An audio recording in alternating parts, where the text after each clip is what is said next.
Hello, thank you for joining the Thursday edition of Journalist Hangout. I'm Ayodele Uzubakun. Today on the program, IGP Special Squad arrests mastermind of Benue massacre. And later on the program, Nigeria Army rescues some of the abducted Yobe schoolgirls in Dapchi attack. I'll be hanging out with Dari Odufowokon and Asukwa James. So if you're ready, let the hangout start now.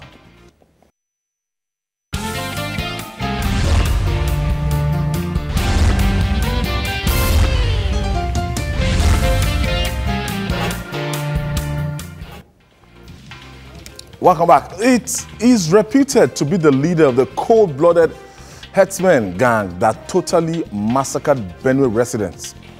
He's one known by the name Alhaji Lagi. The atrocities he has engaged in will make your blood boil. Lagi has confessed to being the mastermind of the group that carried out the killings of more than 73 Benue residents and policemen deployed to secure lives. He met his Waterloo when men of the IGP's intelligence response units nabbed him and 3 gang members after 3 weeks of surveillance at Tunga in Nasarawa State. They named other fleeing gang members who are in possession of rifles they took from the cops and they murdered. Sadly, this man did not walk alone because the police also arrested a member of the Benue community who had been working as a mole for the militants. How did we get here, gentlemen? Asukwa, let me start from you. You work in the newsroom and every day you're in charge of, this information coming in and everything. From the updates we got from the day that this killing of some 3 people happened, the Inspector General of Police was charged and told to, order to go to Benue State. And better late than never, we're getting results now. Yeah, exactly. This is just like you said, better late than never, but we shouldn't wait till human lives are being lost. We have to be proactive when it comes to any issue, especially issues that we know that is going to lead to death. We want to also thank the president for making sure that the IG goes straight to Benue State and to make sure that, peace is restored. And even when he was there, like the people are saying, when he got to Benue, he didn't sleep in Benue. He actually slept in Nasarawa, which is another minus on his part. But be that as it may, we thank God that we are now seeing the relative peace because the federal government, the president has now directed that the military should be involved. And the Operation Cat Race, is really taking effect. If you look at it, I've been privy to some information, which is that since the soldiers got in there, there've been no loss of life, no killings. So Benue is peaceful. But as at now, since the Operation Cat Race started, so it is like maybe a week or 2 now. So no deaths, no killings. Because the army, the military that got there, they didn't go there, to say, okay, they want to start to use their force. No. They use another approach, and the approach is persuasive. They got there, they started distributing pamphlets, telling people why they should live together as one. Just like the president said, they are your brothers, they are your sisters, stay together, we have to cohabit. And that is what the military has taken to Benue. And that is why we are seeing the result today. Even though we still have the issue of the headers still encroaching into farmlands, but it has not in any way degenerated into into death or into violence. And that is one plus. That is one plus that we have now. Everybody is moving about his business. Makurdi is safe. Every part of Benue today is safe because the military has taken over everywhere that they need to. And then the IGP, don't forget, has also sent the DIG, you know, to make sure that all the mobile force and the special ops, you know, are also placed in strategic areas. They might not come with uniform, wearing uniforms, but they are coming wearing mufti, and they've been able to secure Benue. We don't only want Benue, we want the whole North Central to be safe, and that is why the Operation Cat Race is having this success today. Zari, when you look at who is this Alhaji Lagi and the IGP's special response team, you know, narrowing down and getting the arrowhead of that, you know, I think this is quite commendable. Yeah, it's quite commendable, and it's also instructive to say that when on programs like this, we talk about what should be done. It's very important for the powers that be to understand that criticisms are not necessarily condemnations. I remember the day Operation Cat Race was launched, we were here, and we said, though belated, it is something good. The president finally woke up from either it was a slumber or a deep sleep, and he did something. And barely a week two now, we are seeing results.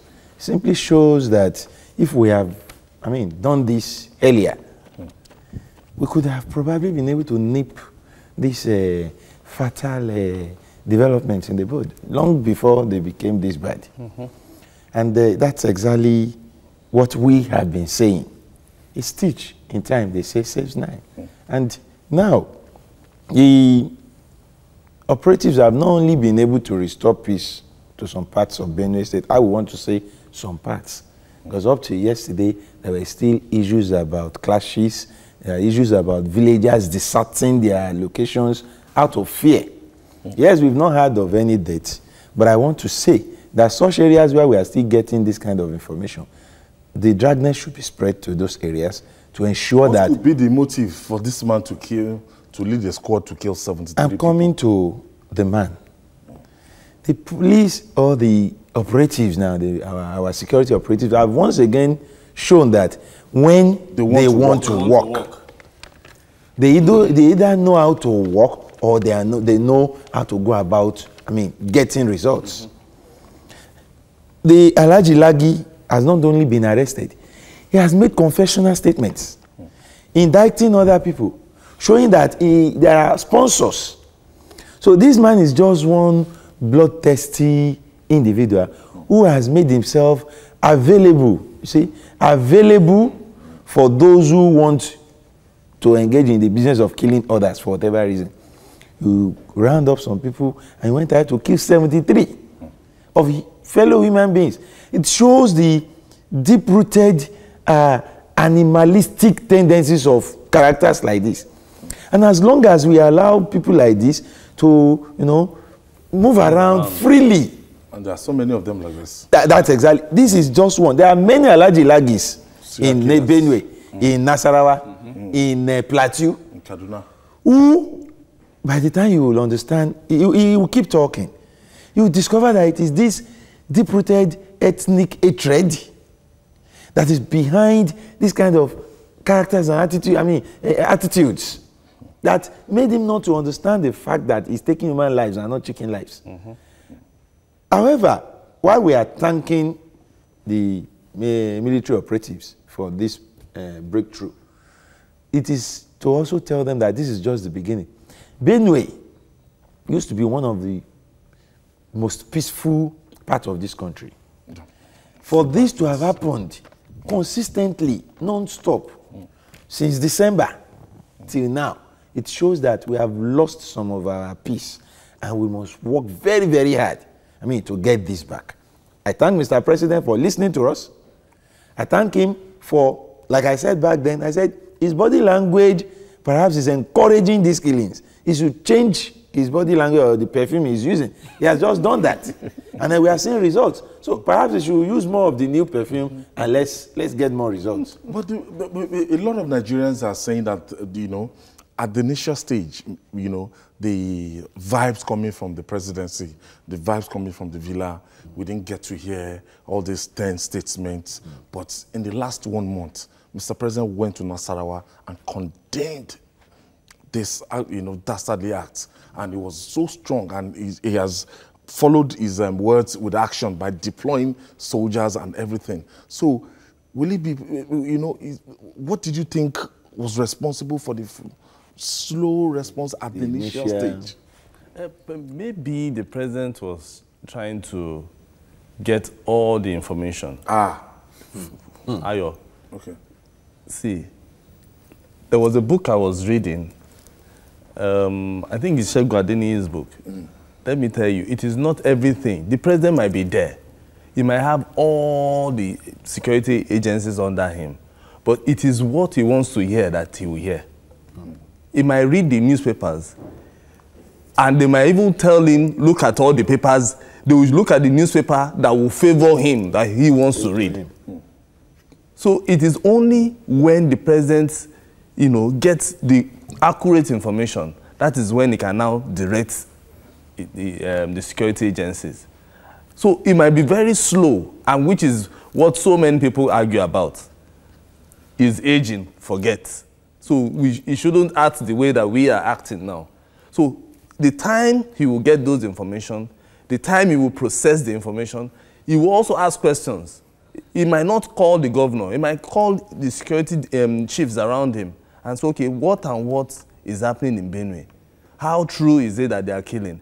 What kind of tone are you getting? What kind of feelings are you getting from Benue or from Nasarawa or from, you know, all those states? So from there, he will now sit down and then, okay, what do we do? I'm very sure that the president... Is that the reason why he's yet to visit the same now, Benue states? The visit, Ayo, me, I don't know. You know, I don't know why the president has not visited Benue. You understand? Because he has gone to Nasarawa. Very close. You know, very, very close. And he has even gone to Adamawa since the death of the 73. You know, and this casts serious aspersions on him, which I think even his advisors... Let me quickly take our first caller. Okay. Johanna is calling us from Kaduna State. Thank you for joining us, Johanna. Yeah, thank you. I am calling from Zaria in Kaduna State. Zaria in Kaduna State. All right, go ahead with your contribution. Yeah, my concern is that when we appreciate what the president has done, and I think we need to do two things. Number one, this country belongs to all of us. And it is not just the president. It belongs to all of us. And when the president is not doing what is supposed to be done, it must be told. And I'm very, very appreciative of your channel. Your channel has been very positive, and your channel has been very progressive in the way you look at the issues in this country. And one of the challenges that we have, like I said, is that those in government, you don't need, as a president, to take so many months to react. When lives are involved, the president should immediately respond. And that's what I'm saying. Because the second thing that I think we need to also understand is that why is it that when the vice president was in power or was making grief for the president, most of these killings stopped. But as soon as the president came back, like one of your presenters there, the speaker there said, the body language of the president, he was encouraging some of these killings. And I think the president needs to come out forcefully.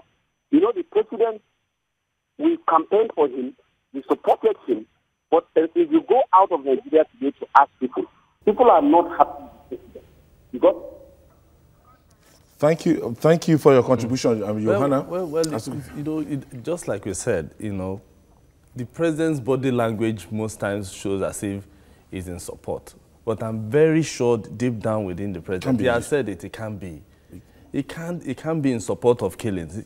It can't be that... To benefit what? To achieve what? You know, to achieve what?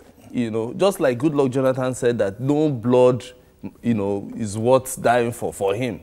And I'm very sure this is the same thing with this president. He won't want people to die because they are from a particular ethnic group.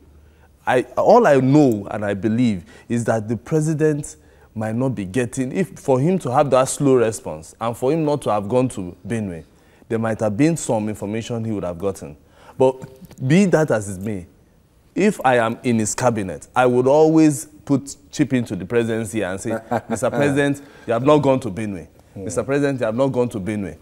You understand? Because I'm very sure people are not telling him that he has not gone to Benue. Dari, if eventually, the security reports for him to go to Benue is not, the coast is not clear, let's just put it like that. If they're telling him that, Mr. President, allow the tension and this thing in Benue State, he will go eventually, but allow the tension to come down.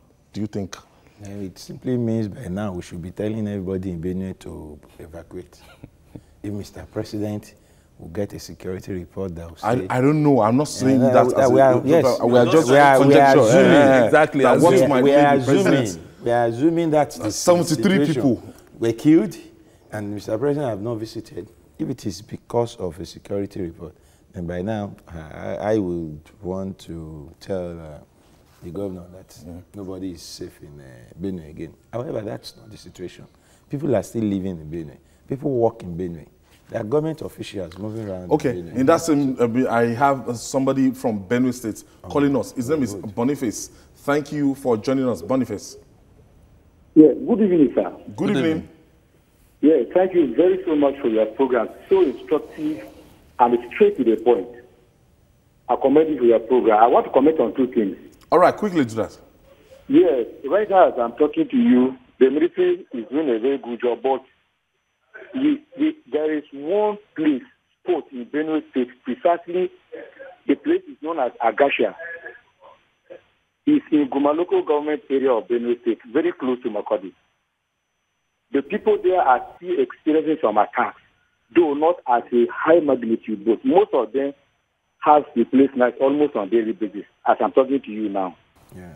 Though not on a high magnitude. The other one is this. We commend the military for the operations, but we commend the military for arresting the kingpin. But then what we want is the right many people have been arrested some time regarding so many cases, but we really want justice. Should be brought to book. We want justice to make it out to anybody, not only of this particular person, but... Thank you, Boniface. Exactly. Boniface is trying to emphasize that the man should be brought to book. Now that we have somebody, yes, we have a face to the killing. Yes. It should be.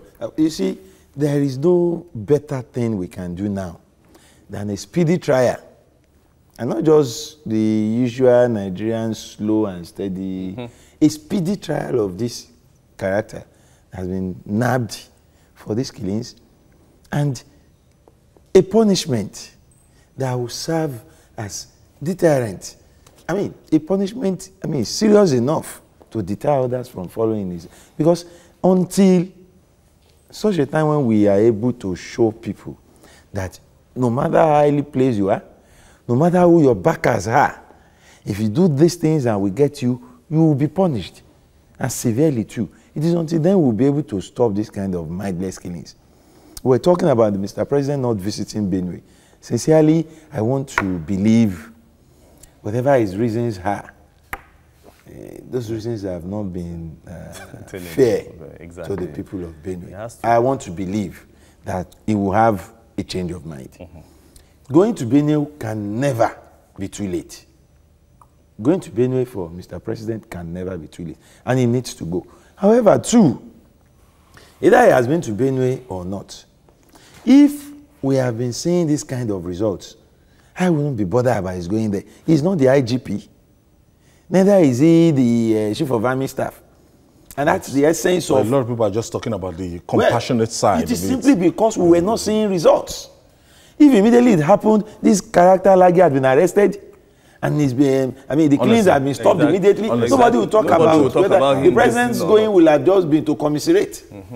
People wanted Buhari to go because they had this feeling that his presence will send some fear into the minds of the perpetrators. It won't suit those people that are and also they wanted him to show that in spite of what people are saying, that because the alleged killers are Fulani and you are Fulani, you are sort of, they wanted him, he's coming to show that, look, I will not tolerate this, which he did when he went to Nasarawa. Strong words. It would have been very beautiful for him to have just crossed into Benue and repeat those warnings. But perhaps you also cannot tell, like Asuko said, the president is privy to certain things we are not. He went to Nasarawa and dropped those warnings. You will recall that Governor Otom did say that those perpetrating these killings are hiding somewhere in Nasarawa. Exactly. You remember? Exactly. Governor also said the killers are hiding somewhere in Nasarawa. Maybe Mr. President simply went to where he should go. And maybe what we are not doing yet is not understanding why he's doing what he's doing. He went to Nasarawa. Maybe, perhaps, it's just what he had to do. However, either the killings have stopped or we still have pockets of such. With this breakthrough, I still repeat that it can never be too late for President Buhari to take Okay, let me quickly take trip to Benue. Joel is calling us from Lagos State. Thank you for joining us, Joel. Yes, I really commend your program. Thank you, Joel. I've been trying this number for a long time. Today, I happen. Oh, you're lucky today. Lucky man. You know, this issue of killing. Actually, I'm from Bayelsa State, but I work here in Lagos. Okay. You know, when you talk about all this killing of a teen, it has already getting out of hand. Like some of my brothers that are living in Edo State, you see that these Fulani herdsmen, when you come to look at it, this cow is not owned by these people. It's being owned by big men. And these people are just error-born, taking those cows to different places. But before, these people work with sticks, not with hands. They go from place to place. Nigeria was peaceful. But immediately after some few days, few months, we are silently killing of these people. But the president is there. But if they say that the president does not read news, does not watch television, then it's a lie. But most of these papers is being displayed on the television for him to see, and even the news broadcaster. But when we talk about moving into action as a president, it has been late for him to move into action. Thank you, Joel. Thank you for that your contribution, Asuko. So, sustaining this peace, making sure that these people, that the Alhaji Baggies of this, what's his name? Alhaji Lagi. You know, are prosecuted, brought to book, and they face justice. This Alhaji Lagi shouldn't. I'm not sure it's the first of the headsmen, you know, that has been arrested and also gone to court. We have others. So, but he will be like a test case, whereby we'll be able to test our judiciary, the power that is in the judiciary, the speed that is in our books, in our law books, because people want to see justice. We don't want to say, we don't want to begin to read that, oh, the guy has gone to court and then tomorrow he will get bail. In fact, by now we should be, any judge that should be assigned should not be thinking of if it's going to be a bailable offense, because these are lives, human lives, you know, because that is what the Benue people want to hear. That is what Nigerians everywhere, that is what we want to hear. That somebody who could be this wicked can kill 73 people shouldn't even get bail. In some other crimes, what they would have done, they would immediately, murder case, what they would have done is, okay, they will put him in the maximum prison first. Let him stay there and begin to, he's not even eating beans this time around. Let him just be there, maybe fasting, you know. Then from there, in chains. Yeah, then from there, when he will be coming to court, he will be in chains because he's like a dangerous. Oh God, you know, I don't even know how the words to describe. Because for somebody to be this wicked, brutal, and this dastard, look at even the police. Kid police. You know the police. One of them that was ambushed, they removed his eyes, his ears, and nose. So you can see how wicked this set of people are. And then the president must not just leave this case. We want to see justice. We want to see people being thrown into jail. and if possible, no, they'll be arrested. No, they be, so the next stage the is next stage is for them to be prosecuted. You know, because that is what we speedily, not like a corruption case that it will take years. The governor will even come. They will be coming to court, coming to court flamboyantly. Exactly, with police behind again. All right, you understand? So we don't want that. We want real justice. Okay, when we return, Nigerian army rescues some of the abducted Yobe schoolgirls. Stay with us. It's still Journalist Hangout. We'll be right back after this breather.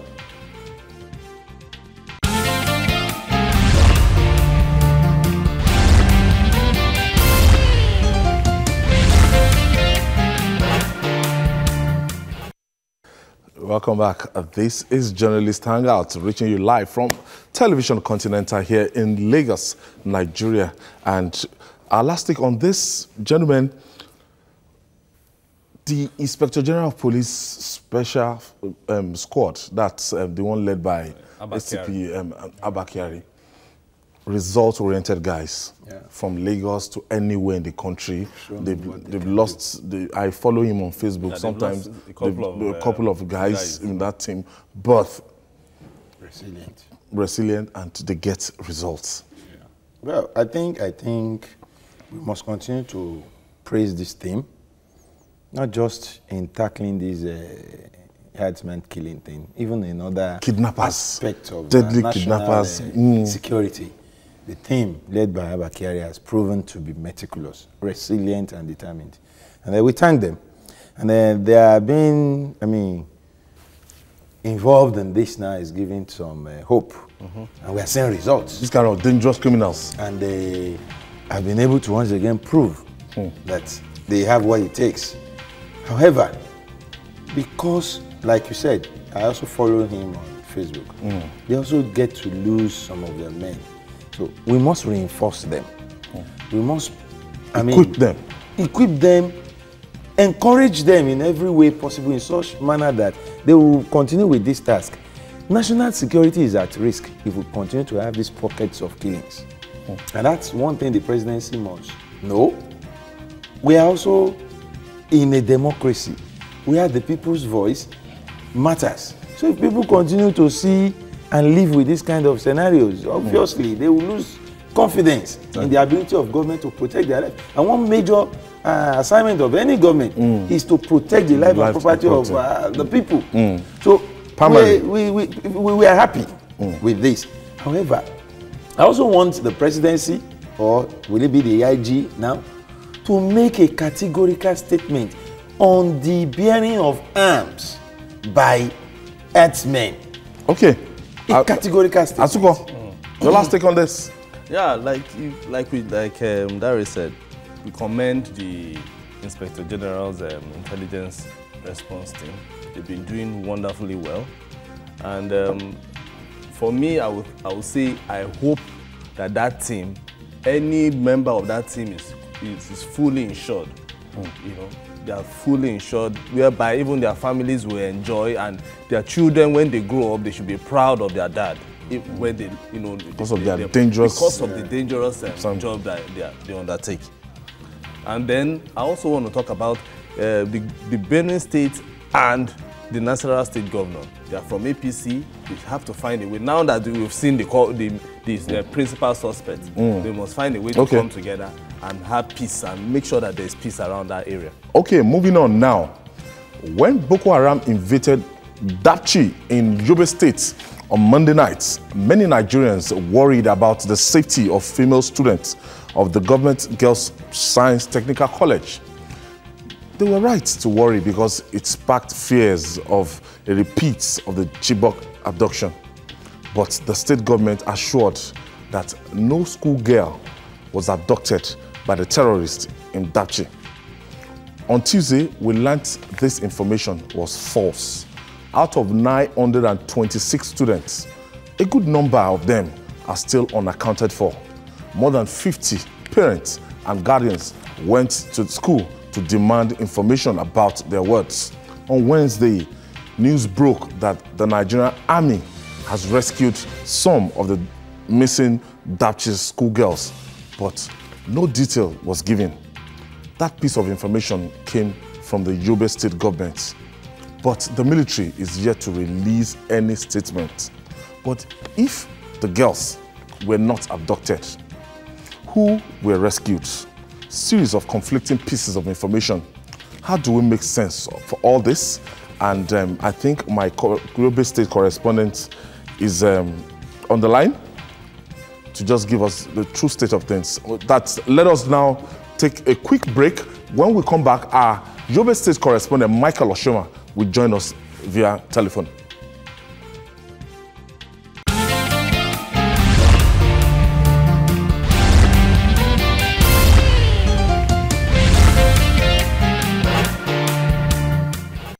Welcome back. I have my Yobe State correspondent, Michael Oshoma, on the line, and he's just back from Dapchi. I hope I got that right. Hello, Michael. Hello. So, please tell us the true state of things, because we've been getting conflicting reports. Where are the girls? That is the same question we asked when we got to Dapchi. I just came back from Dapchi now. We were expecting a kind of handing over the girls to the federal government, to the state government, and passing over to the parents. But when we got there, the story was quite different. We would notice that there was no release of any girl, and the Yobe State Governor, Alhaji Ibrahim Gaidam, who broke the news that none of the girls were released to the parents and guardians of the students. He broke the news at Dapchi. It was quite a tragedy. This news actually made the parents and guardians to burst into tears. Michael, this is like a deja vu of what happened after the abduction of the Chibok girls, yes, where Brigadier General Olukolade told us that they have gotten the girls, they've secured them from the terrorists, like 48 hours after that abduction, to discover that there wasn't anything like that. So is that the situation in Dapchi now? Yes, the episode is almost alike, because last night the Yobe State government issued a press release that the girls have been released and they are going to hand them over to the parents today. But the spokesman to the governor, Abdullah Bego, told us that he got the information from a top military officer, from a top security operative. And I wouldn't know how now the military is saying they are not the one that gave out this report, and they don't know where the government got that report from. So are you for real? Now, no girls, but actually the Minister for Information, Lai Mohammed, visited the school, and he confirmed to journalists, newsmen, that actually there was an abduction, but no one can categorically... I wanted to ask you too, was there an abduction? Because that is the question. How many people are unaccounted for right now? There's an adoption, because the parents confirmed, and I spoke with some of the parents. They told me... You spoke with some of the parents? Many of their girls are missing. No number I have yet. a clip of where they were wailing, rolling on the ground. You don't have a kind of exact number yet? No, there is no specific number for now. But truly, large number of them are missing. Okay, Michael, when you got there, did they have a head count to know the number of pupils in the whole school? And who is missing? And who is missing? Yes, the girls were counted 2 days ago. Okay. I was there. They were counted. Yeah. And we got, at the time we counted, it was 815 that were seen there. 815? 815 out of 926. Wow. So we now discovered that last night, they said some of them returned to their parents. Some of them that escaped, they ran home. Okay. So presently, we cannot specifically say this is the actual number that is actually missing. So it means truly large number of them are missing. It means and, like 111 have not returned to school. That is what you are saying. It says some actually went to school. school. They are not back in yes, school. if you minus 926 from 815. 111, Yes. and that is the situation. Over 100. Now we have some of them going straight home after escaping. We have some of them returning home to their parents. So plus or minus, some of the girls are still missing. That's why their own parents came to the school to demand for their whereabouts, and the school hoping that those ones will be among those who have been released, only to be told now that... Did you make any attempt to reach out directly to the military authority? The military refused to speak on the issue because they don't actually, they claim they don't have any situation, any report to give. Where did Yobe State government get their information from? That is the problem and the challenge we have now. But the spokesman told us that he got the information from a top security official. So he gave the information to the governor. Sorry? He gave the information to the governor? They gave the information to the governor. Asked, that was. So you guys actually went today to go and do the handing over from the military to the state government? Yeah, that was what we're expecting today, but no avail. And how true is it that the governor got angry when he got there? Yes, I was petted. They threw stone at us at our convoy. They were angry. The threw stone at us. The glasses were broken. Dapchi community people? The community were angry. They lynched on the convoy. I narrowly escaped along with my cameraman. Wow. Wow. Michael Joshua, thank you so much. Thank you so much. Now it's confirmed we have another Chibok situation on our hands. And seriously, yesterday when Michael sent some of the visuals, he was telling me that this number was missing. But I didn't want to believe because 111. Why? Let me tell you why. I had to fact check. From what he sent, the police commissioner said he has spoken with the principal, and the principal is saying that there was no adoption. No life was lost. So I was very curious. I said, okay, if there was no adoption, then why is Mike, saying that about 11 people, 111, we are missing? That's been confirmed now. So now it has been confirmed. Because even when we now did at 10 o'clock, even before 10 o'clock, we called the director of press to the governor, who now even told us that we are even still. That event has overtaken that one. They'll be released. So I now told Veronica, you need to ask, was there even an adoption? Because we need to know if there was an adoption. And that is where it confirmed, yes, there was. And then these are the numbers they've been rescued. So where he got that information that they were rescued, I think comes from the military. From what I gathered, he got that information from some military, maybe the field commanders, that, okay, they were trailing a particular vehicle and they actually caught and got some girls thinking that those girls were the students. Only for them to now discover they were not the students. So that is where the mix-up came in.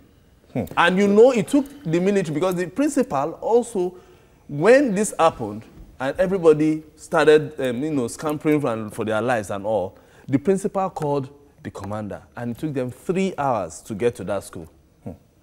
So it is more or less the Chibok scenario. This is a litmus test for this administration. However they are going to handle it, Nigerians will be watching. If you remember the major undoing of that, the former administration, and it was like a kind of albatross during the campaign and everything. And if you check the timing, this is not good enough. You see, this is not almost good. similar. April this is and not now. good.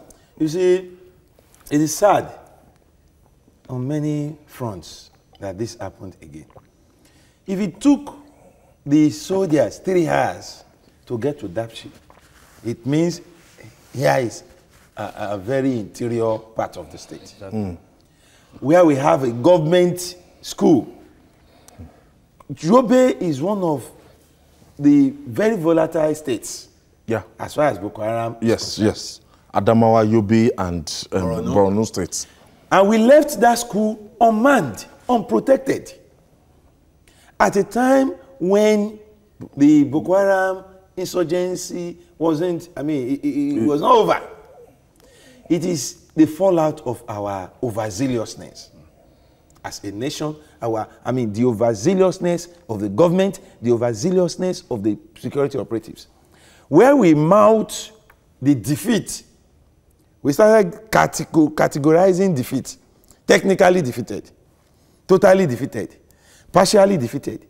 In the euphoria of all this unnecessary and unprofitable categorization of a war that we are still fighting, we got carried away enough to leave these girls in the jaws of death without protection. No, without attempting to, speak for the government. Yes. Can we afford deploying security operatives to all the schools, most of the schools? No, are we not overstretched? Sorry. Do we have the manpower? Do we have the capacity? I want to agree with you that we may not have these things, but we can afford to close down that school and protect the life of these girls. We've seen what became that would be another problem. No, it won't be, because we've seen what became of the Chibok girls. We've seen them returning with babies. Some are saying they don't want to return. Those who said they would rather stay with the insurgents. We've seen those who came back and attempted suicide. And if we have this experience guiding us, of what value, of what use is keeping that school open till yesterday, only for these girls to be abducted? How about the role of the Air Force here? Because for area surveillance, if you have close to 100 moving, maybe in convoy, there should be a way. I want to believe that these girls will be found. Amen. I want to believe they will be found because the Nigerian Air Force, they are doing marvelously well in this insurgency, the war against insurgency. I want to believe they will be found. Okay. But faster. Well, faster than what we are recording in Chibok. Exactly. This is still fresh. It's fresh. And then we are now mounting pressure on them. We are mounting pressure on them. So I'm very sure they're also watching.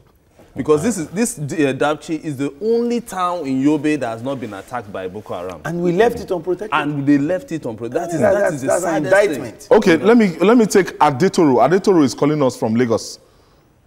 Thank you for joining us. Thank you. Yes, go ahead with your contribution. Yeah, may God bless you for the good work you are doing. Amen, Toro. Yeah. You see, my concern is that the people that are carrying out these killings, both Boko Haram and the Icemen, they are not being punished. How many Boko Haram people have been arrested, tried, and jailed? How many of these Fulani Icemen? Government have to handle this matter very seriously because the level of people losing their lives recklessly in this country is rising by the second and it's dangerous. Election is coming up in less than a year. That is it. Then please, I want to plead. There is a very vital issue I want you to look into. I'm seriously concerned. And I've tried so much to get in touch with our representatives in the National Assembly. None of them in Lagos State will take their call. So I don't have that of Madam Tinubu.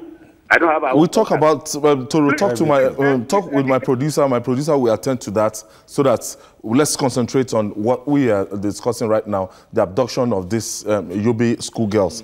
Asuko, you were making a point before. Yeah, so what we are looking at now is we want a situation whereby all hands has to be on deck. We don't want Chibok girls. We've not even found them. Most of them might have been, in fact, they have been married off, So we don't want this to be another scene, another scenario. And don't forget, the elections that are coming. In the next couple of months, we'll be talking about elections. What kind of problem and is this? Can make or mar this administration. Because I know in 2015, this was that just was almost the same thing. People were always talking about the APC will do all the time in every campaign. We'll get them when they are. Yes, they've been making progress, but they shouldn't now allow this, you know, to spoil their good work in trying to bring the Chibok girls. These Yobe girls now, because we are going to call them Dapchi girls, they have to be brought back home and alive. Dari, now when you look at, we're almost rolling out the drums. That's it's almost over for this war and everything, and this, and if this is Boko Haram, I'm sure in some days we expect a video, and you know, it's a kind of to boost. It's a kind of morale booster to them, and this is not good enough. It's a big minus on our claim to victory. Yeah, it's a sad one. It's a very sad one coming at this time. And that will make me recall something Babajide Otutoju said here about Boko Haram. That like most terrorist organizations, when you are unfortunate as a nation or a community to find yourself fighting terrorism, it doesn't just go away. It can't. And that's what we are seeing now. These people have been seriously decapitated. However, like a snake, caught in halves, still fighting. With this, they've been able to show that they can be deadly and quite resilient. Going for these girls, again, is to bring themselves to some form of consciousness that, oh, we are down, but we are not out. They will return them to focus. And it will be a big blow on the credit for this administration in fighting corruption. I'm still very, very not at ease with the fact that we allowed this to happen. There is no reason good enough for keeping those girls in that isolated area without protection. Okay, let me pick a call. Let me pick Joshua. Joshua is calling us from Niger State. Thank you for joining us, Joshua. Yeah, good evening. Good evening, Joshua. I'm Joshua calling from in Niger State. Okay, go ahead with your contribution. Yeah, please, let me say something. I really appreciate some of those guys with you.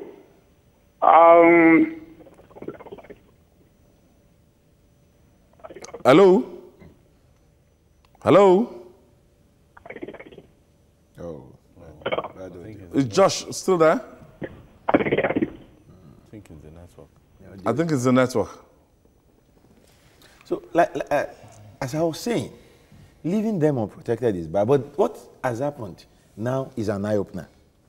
I want to share in Azuko's optimism that this is fresh, the Air Force is better equipped, they are right there on ground, monitoring the area, and this should make it easier for them to reach. However, we witnessed a similarity to what happened with the Chibok girls, with the denial.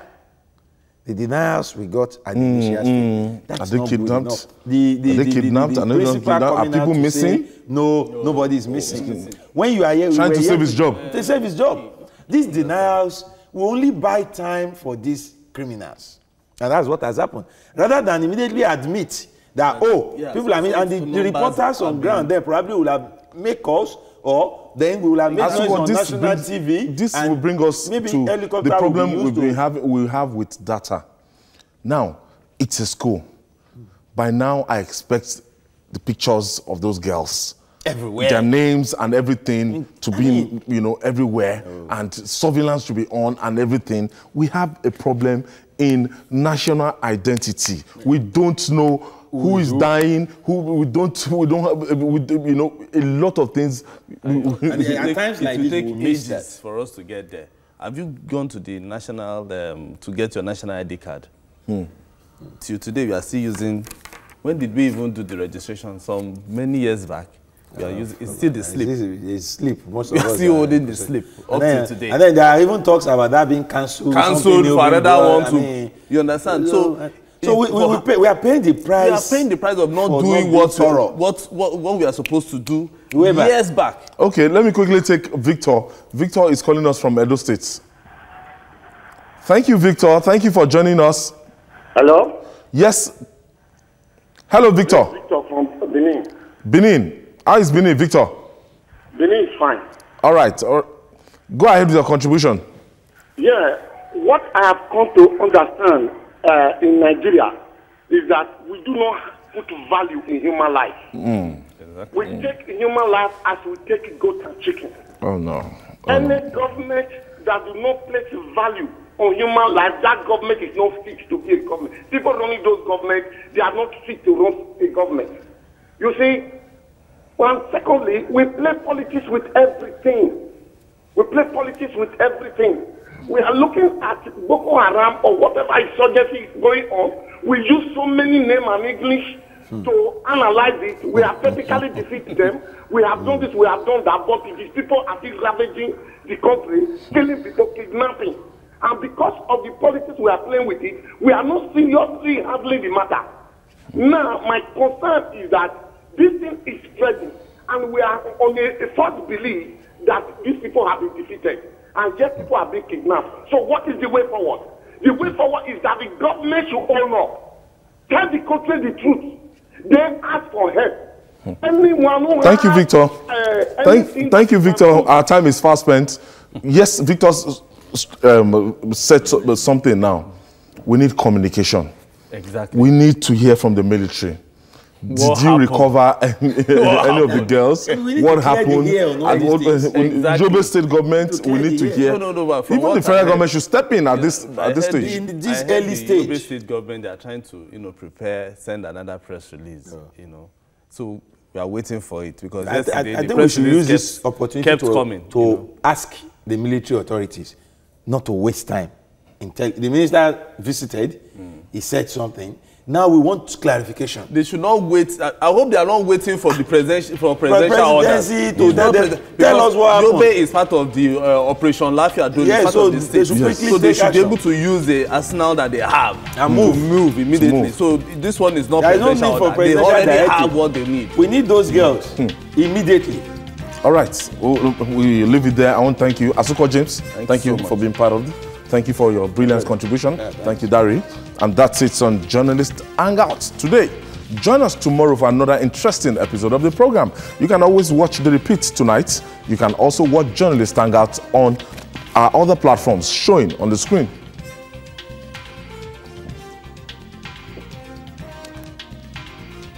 You can also catch us on YouTube. That's youtube.com/TVC News Nigeria. Our feedback channel is Journalist Hangout at tvcnews.tv. I am Ayodele Uzubakun. Bye for now, and God bless Nigeria.